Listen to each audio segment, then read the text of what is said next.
Opening slide, graphic text. Title, Loneliness and What to Do About It. People with intellectual disability share their experiences and ideas. With Tim Cahalan and Sally Robinson. Logos, Belonging Matters, talksthatmatter.net. We're really delighted to have the opportunity to talk to you tonight. I've just realised we've got Anthony Albanese perched over our shoulder there. He's like our little patron saint tonight. It's exciting to be talking tonight because we're coming to you from Tim's brand new house that he's just moved into. So it gives an extra layer to talking about belonging and loneliness and security and all those things, doesn't it, Tim? Yeah. We came to do this piece of research, just a little bit of background, because I had moved to Adelaide from northern New South Wales for my job. And one of the first things I did was to go around and meet with organisations of people with disability, because I needed to rebuild my networks. My work only works because of the people that I know, and to find out what the priorities of people with disability, particularly people with intellectual disability, were. And one of the things that came up really strongly in the conversations that I was having with people was about loneliness. And a lot of the work that I do as a researcher is about the things that get in the way of people having a good life. And so when we kept hearing, and for a long time I've heard about people talking about things like loneliness and being isolated and not having the friendships that they really wanted.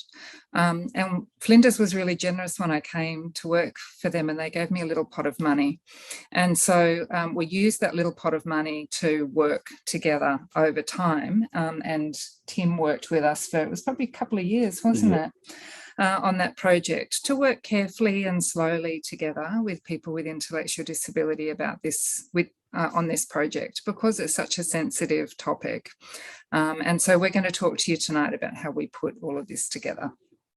We've got some slides to keep us on track and to show you a bit about what we found out. So I'll just share those.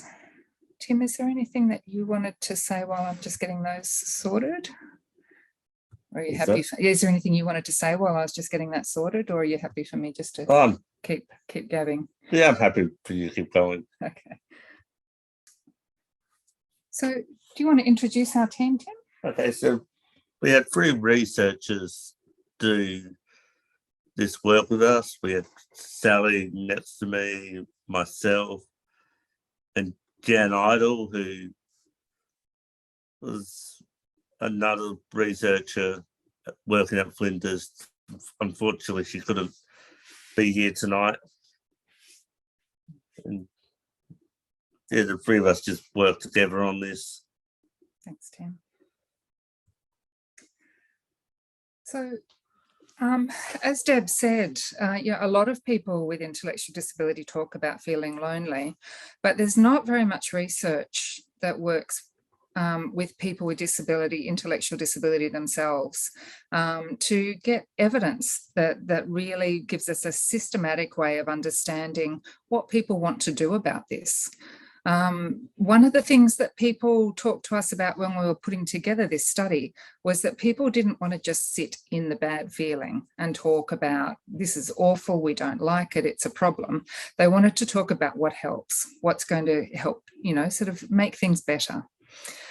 So we set out to talk with people about their ideas, about their feelings of loneliness, but also about their ideas about what they thought would help. And people talk to us on their own and also in group interviews. What was one of the things that was really important was an advisory group from Our Voice, the self-advocacy group in South Australia, who told us how we should do the research. And their involvement was very important. We met with them multiple times throughout the project. In fact, I just met with them yesterday, long after the project, to keep our partnership going after this is finished. And one of the things that we were reflecting on yesterday was the first time we came in and met with them and brought all our questions that were written down. Do you remember this first meeting?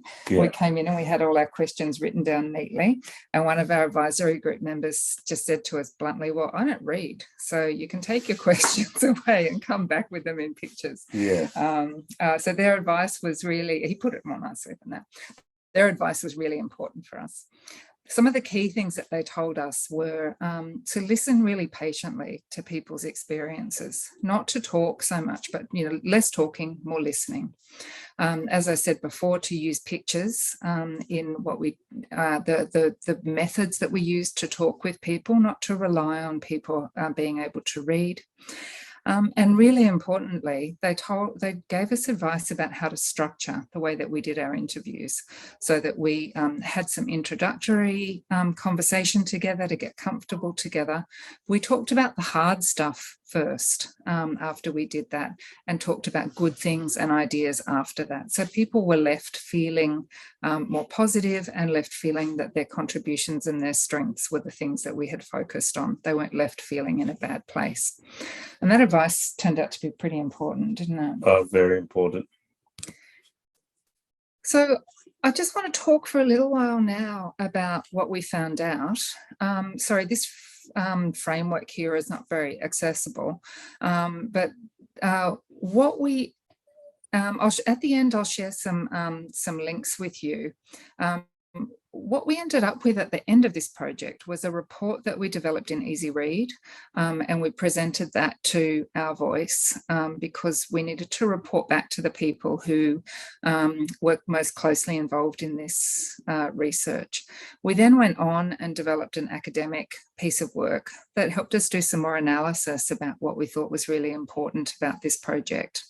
And then actually, I'll leave this one as a little bit of a bit of suspense about a third thing that happened after the research. So this is something from the academic piece of work about the ways that four areas that affected how people felt included or excluded when they were talking about loneliness. And this framework helped us organise the things that people told us. So these were about interaction, participation, personal security, and attitudes. And I'm going to talk about some of the things that people told us about loneliness in each of these four categories. And people talked about individual things that happened to them that made them feel lonely or helped them not to be lonely. But they also talked about major events in their lives, like when somebody died or when they moved to out of home or they moved into a group home, major things that happened that really affected how lonely they felt or stopped them from feeling so lonely. So interaction are those sorts of, incidental things that happen in our lives, and the things that happen to people in this study that they talked about a lot. Sometimes people talked about interactions that were positive, but a lot of the time people talked about interactions that weren't positive in their lives. They talked about times when they felt lonely because people had been disregarded or disrespected or overlooked. And when that happened, people felt like they weren't treated as people of value. And of course, this really affected people's confidence. So the sorts of things that people talked about were the way that people ignored them in cafes or in shops, or when people talked to other people in ways that were different to the way that they spoke to the person who we were speaking with. So those sorts of things that some other people might see as incidental cut quite deep for people in terms of their interactions. What people did, though, they weren't passive about that. They didn't just sort of sit with that and do nothing about it. They did things. They really valued encounters in places that felt safe. And so like everybody, like all of us, they went back to places that that felt safe and where they were welcomed.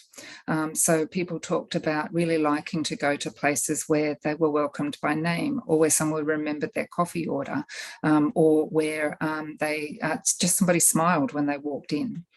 So those sort of encounters with people who might not necessarily be close friends, but who were a welcoming presence, were important to people. And the friendships that people had mattered a lot to them, particularly when people only had a small number of friendships. The friendships that they had were very precious to them, and they talked about those being particularly important when they had other negative interactions that they experienced. They sort of helped to balance things a little bit. Is there anything that you want to add about that before I move on to the next one?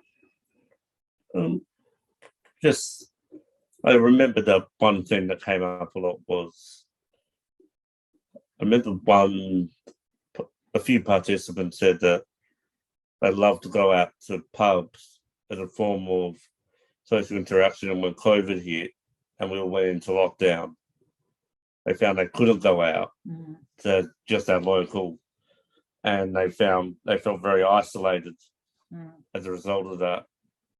Yeah, thanks, Tim.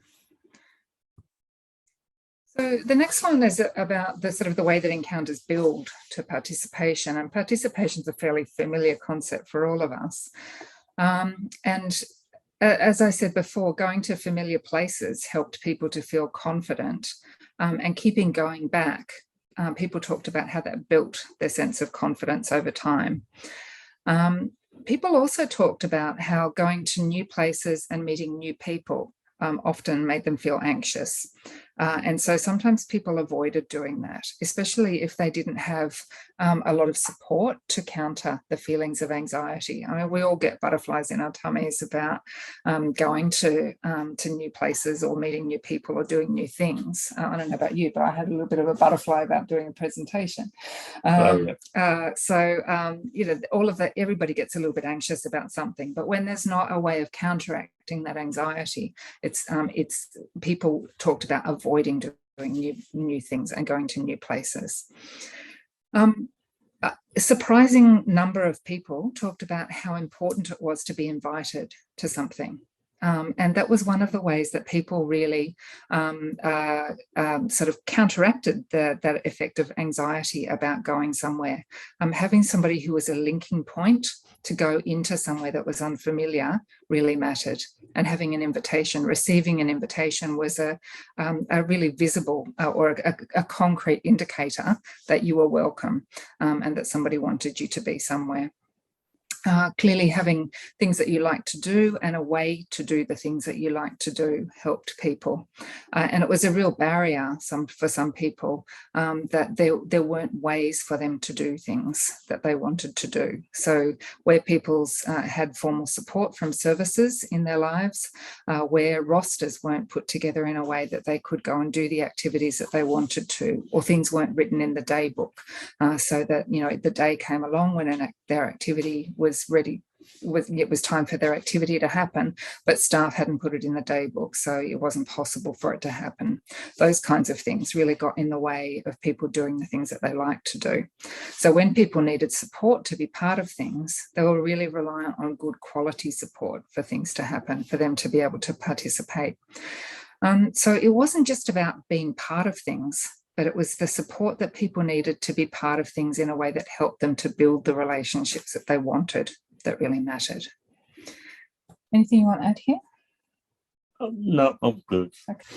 So what people did actively here in the area about participation was that they had interests and they developed interests. So people talked about joining groups, even when they felt a bit uncomfortable about starting off in groups, that they pushed through those feelings of not feeling very comfortable until they got more comfortable with things, and how much they valued making friends through being part of activities.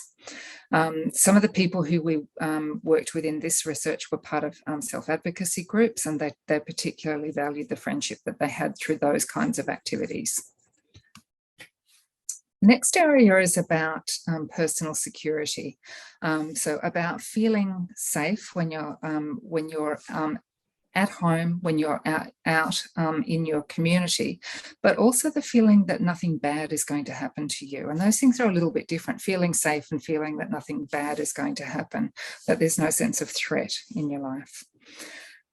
This was a really difficult area for people to talk about, but people were really forthcoming here. And lots of people talked about feeling excluded and feeling lonely because of the way that other people in the community behaved towards them.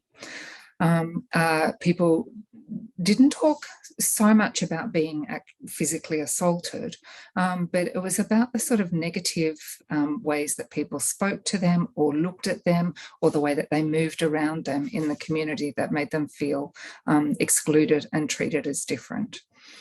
And when people had been treated badly, it really affected their confidence very much. And they felt unwelcome in their community because of the way that they'd been treated by other people. There were people who talked about experiencing abuse from family members and abuse from service providers. I'm not going to talk about this today, but there were people in the study who talked about those experiences. And of course, that affected their sense of personal security and their sense of safety.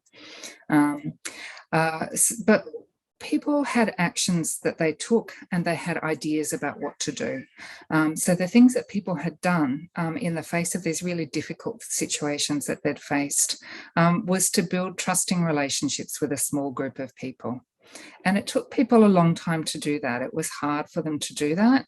And not everybody had those people in their lives. And so the people who didn't have trusting relationships with anybody in their life were in a really difficult position. And they were people who were really isolated, and they talked about feeling very lonely. Participating in this research was really hard for them, but it was very important for them to have their say about how they felt. And those are the people in particular who it's very important that we really focus on and think about how we make some really focused support, how we really focus our support around building intentional relationships for people who are expressing how lonely they feel and they don't have people around them. Anything you want to add to? No. And then the fourth one is about attitudes, and the attitudes that people express towards the people who are in this research, but also the attitudes that they have that they express towards other people. And people in this research talked about their own attitudes, that they felt underestimated by other people and not well understood by lots of other people. But they also talked about other people's attitudes, and the negative experience that they had was that the poor attitudes of some support workers, they thought, affected the quality of the support that they received. So, for example, somebody talked about a support worker who had an attitude that they didn't expect that the person that they supported would have friendships and relationships, and so they didn't put their attention to facilitating things that would help that person to keep their friendships, keep a romantic relationship that they were trying to develop, or to be with that person in any way. And so that relationship withered on the vine because they weren't able to spend time with the person. People talked about not feeling listened to or taken seriously by both workers and by families, and that was really frustrating for them, of course. I don't want to paint this as completely negative. People also talked about family members and workers who they felt really well heard by and well listened to and well seen. And there were relationships of support that really sustained people, but these were the things that were problematic for them.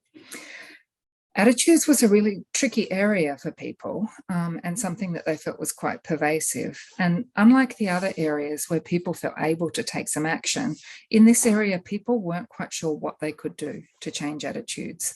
And really, the self-advocates in particular had done some education about rights. They'd done education for peers about rights, and about the right to be treated well. But primarily, people felt frustrated in this area, and they weren't quite sure what to do. Anything you want to add here, mate? Yeah, I would agree with that. Okay. Yeah.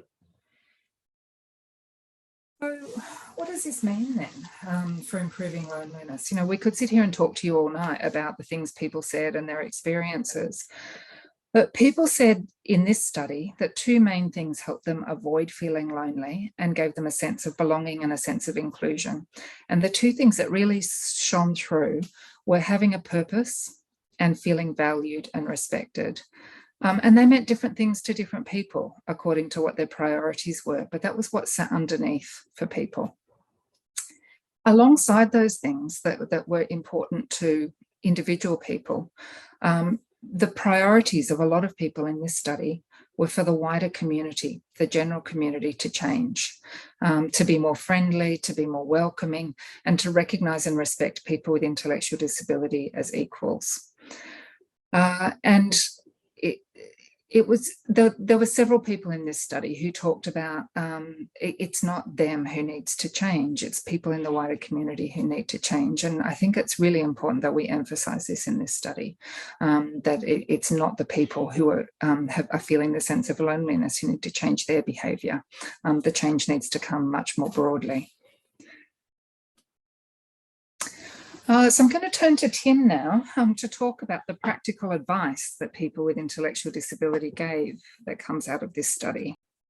So the advice the participants had for everyone was to treat people as equal, people with disabilities as equal, listen and communicate clearly, change their attitudes, be the person and not the disability, be friendly, support them to be included, learn about human rights. Thanks, Tim.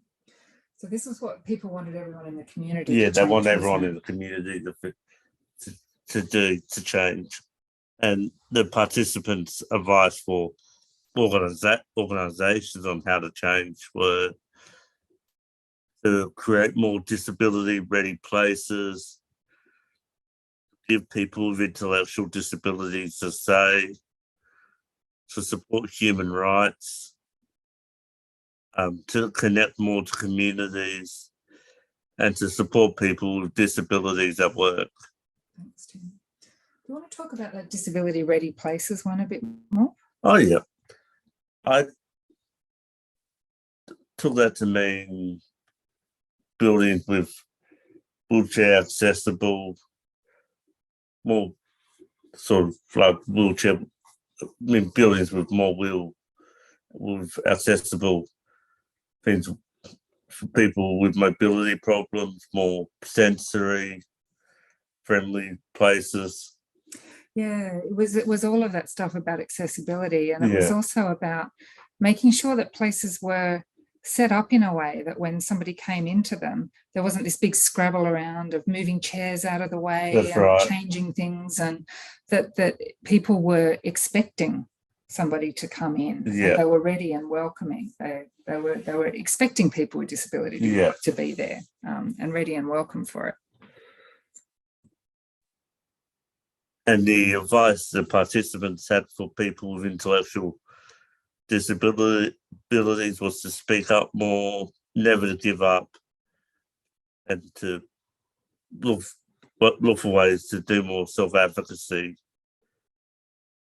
Find and share any information they can find related to the above topic, and just to share an interest or a hobby that they have that they like to participate in. Thanks, Tim. Thank you to all the people who talked to us, to the advisory group, and to Ali and Karen for helping. Thanks, Tim. So this slide's a little bit overwhelming. We're happy to share these slides if you want to have them.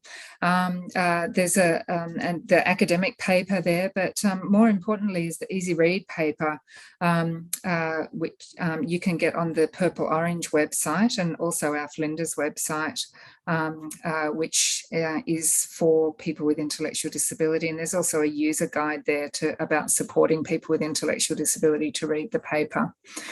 And then the last thing that we wanted to share with you was that after the study, people who read the Easy Read paper and heard us talk about it to Our Voice decided it really resonated with them, and they went on to make some videos about loneliness and what their thoughts and views were about loneliness. So Purple Orange is launching the videos. The first one's gone up on the Purple Orange website, and they're going to put some more up there too now. So we're so delighted that the research has led to people with intellectual disability sharing their thoughts and their ideas in more ways. Closing slide, graphic text. With thanks to Tim Cahalan, Sally Robinson. This video is made possible with the support of an information and capacity building grant through the Department of Social Services. Produced by Belonging Matters. Belonging Matters makes every effort to provide accurate and up-to-date material. However, information is subject to change and our material is for reference only. This video is filmed on the land of the Wurundjeri Woi-wurrung peoples of the Eastern Kulin Nation. Logos, Belonging Matters, talksthatmatter.net.